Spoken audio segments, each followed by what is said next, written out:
y'all, I'm Coco. I'm Mac, and welcome to Coco Mac Lifestyles. So, we get a lot of compliments on us as a couple, especially if you guys are unaware, as Coco, Kitten, Bruja. I go live on Saturdays, every Saturday, 3 p.m. Pacific, 6 p.m. Eastern. But Mac is my security. He's always on the live. He's always, throwing comments. If people have questions, anything like that. And so there is a rapport when it comes to us as a couple, and my collective. And we always get comments on how unified we are, how, our energy as a couple when it comes to spirituality is something that is inspiring, admiring. Not saying it's a toot our own horn or be cocky in any way, but I'm saying this as a preface as to this video. We wanted to talk a little bit about relationships and spirituality, and just being equally yoked, period, no matter if you're spiritual or religious. Okay. I've always kind of felt like my spiritual place or beliefs or whatever you want to call it didn't necessarily have to align with my partner so long as we were both respectful of where the other stood from a spiritual standpoint. And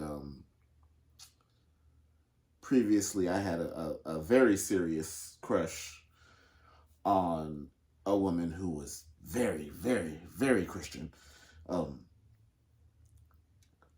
And, it was something that I couldn't relate to. But, for the sake of whatever it was I was trying to do, I was here for it. I was in the church helping carry things and set up for events. And I feel like now, being a few years older, while that might be admirable, I don't think it was right. I feel like for me to sit in a church next to a partner who is, really believing everything that's coming from Devout. Yeah, and I'm just there because my partner's there. I don't feel like that's showing them the respect that they deserve. So I'm very happy to have found a partner who more or less does look at spirituality the way that I do. And I feel like that makes a difference. Absolutely. For those who don't know, I have actually been married before. And my ex-husband, the heathen he was, used to go to 2 different churches, went on Sundays, went to both churches on the first Sunday of every month. And that was his thing. I did not go. I did not, this was before my spiritual awakening, but it was absolutely known that I don't go to church. I don't subscribe to religion. And we just kind of respected each other's boundary on that. So he would go and that would be that. Our faith was just something we didn't talk about. And at the time I was like, it is what it is. He do his thing, I do my thing. But now that I'm older, because spirituality is literally ingrained in everything I do, how I live my life, how I see the world, it just makes sense that I have a partner who also understands that, respects that, and can take this journey with me. I had a previous partner who was open to everything, but I don't feel as if they actually walked that walk. And it was kind of like your situation where it was like, well, I'll show up and I'll do what you think is best as far as not offending you or being contrary to what you're doing. But I don't really believe in this. I don't really want to apply any of this. And, coming from that side, it was offensive, to know that you're just going through the motions to be in my presence. So it's definitely something that makes a difference to me now. And I am also glad that I have a partner who is walking this journey with me authentically. I feel like when we talk about, relationships and faith in general, having somebody who is aligned with you makes sense. And this is not to say that there aren't relationships where different faiths work. Absolutely, there are. But that takes a lot of communication, expectations, boundaries. And if you're willing to do that, it can work.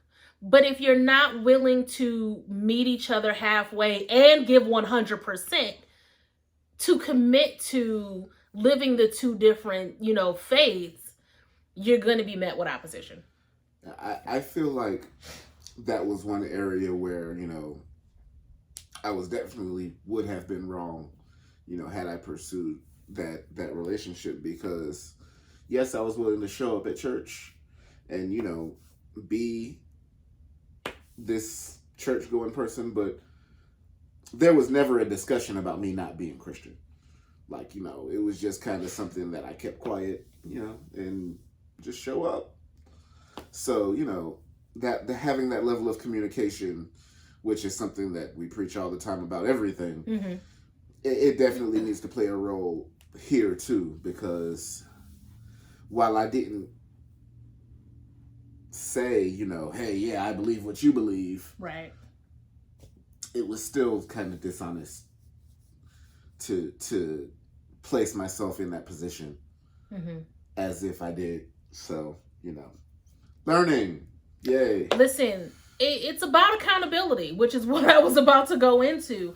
There's a level of accountability that you have to take when, you have these discussions on faith and how you are going to coexist within that particular faith.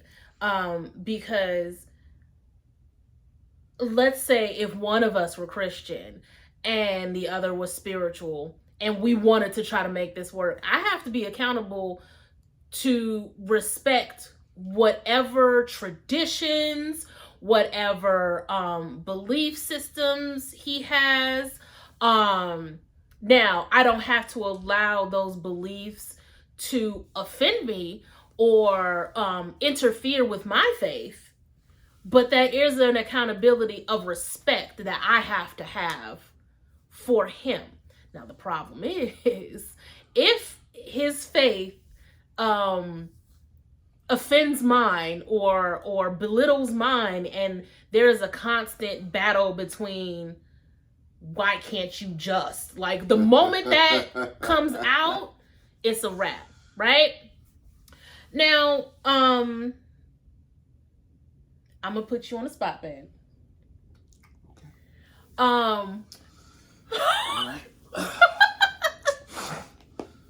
But I'm also gonna brag a little bit, because when I'm going back to just spirituality. Of course, if you have different faiths and, at the end of the day, communication, boundaries, all of those kind of things, if you want to try to make it work. Let's go back to us. Spirituality. Specifically being sovereign.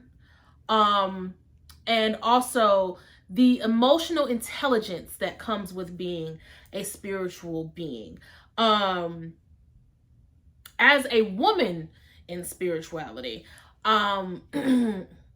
I can say with confidence, based on my life experience, that there are so many male spiritualists who are predatory, who are fraudulent, who are very alpha male, right? And I've had so many discussions about how hard it is to trust men in spirituality. And it is so refreshing and such an outward expression of Spirit's love for me that you exist, because you are very much walking in your sovereignty, in your spirituality, from such a healthy, emotionally intelligent way that you can be seen as trusted in the spiritual community. And I just want you to talk about that a little bit. I know a lot of it is just who you are, but if you can, like, I don't know, give advice to any of the guys out there as to why you are different. Okay, yeah, put on the spot. That was she did what she said she was gonna do. Listen, she does that. So, in general, I always say that being a man, particularly being an enlightened man, is it's a lonely experience, because when you look around at the things that, you know, other men are doing and are saying, and it's isolating. You know what I'm saying? There's so much borderline / 100% misandry in the world, and it's deserved, because so much of the male population is programmed in a way that's unhealthy. So you don't really identify with them. But women don't trust men. And so I'm trying to keep up with my train of thought here. I'm having an ADHD moment. But when it comes to spirituality, it's kind of worse. Because it's not something that you can express openly and outwardly and be taken seriously, or, you know, be considered trustworthy, because it's something that's so commonly used as a weapon. So, you know, I don't do readings. No, I don't divine. I don't do anything for anyone. My spirituality is for me. And that's probably the only reason why I got this one. I'm gonna tell y'all right now, when we were talking before we started dating, like, he knew I was a spiritual person or whatever, but the way he spoke was genuine. Like, you could tell he wasn't talking to me to impress me. The way that he was speaking was so natural and free-flowing, and the terms that he would use, you could tell was naturally in his vocabulary. And I was just like,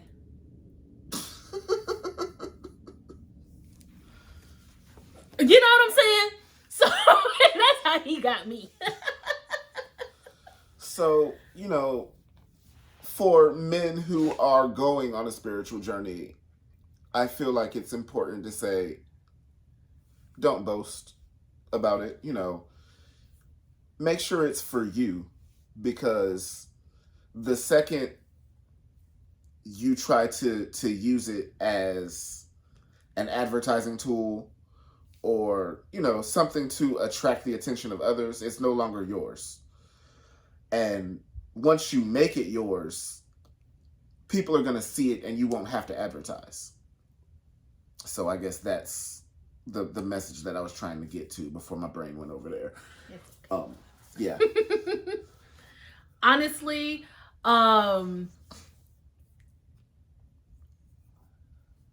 everything that he said, like, it's so true, especially when you talk about, like, the way that men are perceived in spirituality. You can throw a rock, you can flick a rock somewhere and find some guy who's offering spiritual healing through sexual practices, or through touch, sensual massages, or like send me a picture of your vagina and I'll spiritually heal. Like, y'all think I'm playing. Y'all think I'm playing. Ooh, the things that I have seen in her inbox. So it's like, when you just exist as the God that you are for you, you naturally attract the mate also meant for you. You know what I'm saying? Like, he didn't have to set an alarm to text me at 4:44. You know what I'm saying? He didn't have to talk about tarot. You know what I'm like? Because of the stereotypical spiritual male, I have gotten inbox messages. I have had discussions with my friends, just understanding that it is possible to find a spiritual counterpart because Mac exists. And I'm really not saying this to brag, like, at all. Honestly, I'm really not, because I'm saying y'all see it. I don't have to brag. But like, I want to say this for those who are looking and feeling like hope is lost. Understand that, how can I say this and not sound cliche? It took a lot for me to align to this man. And that was my own personal journey. And Spirit had to knock my head between the washer and the dryer a few times. And the same goes for him. The amount of growth and the amount of learning that he did before we even started talking, we've both gone through a lot. And the moment that we finally connected, that's where our journey took it up a notch, because we also had to learn and grow together before we can get to the point where we're in front of this camera talking to you right now.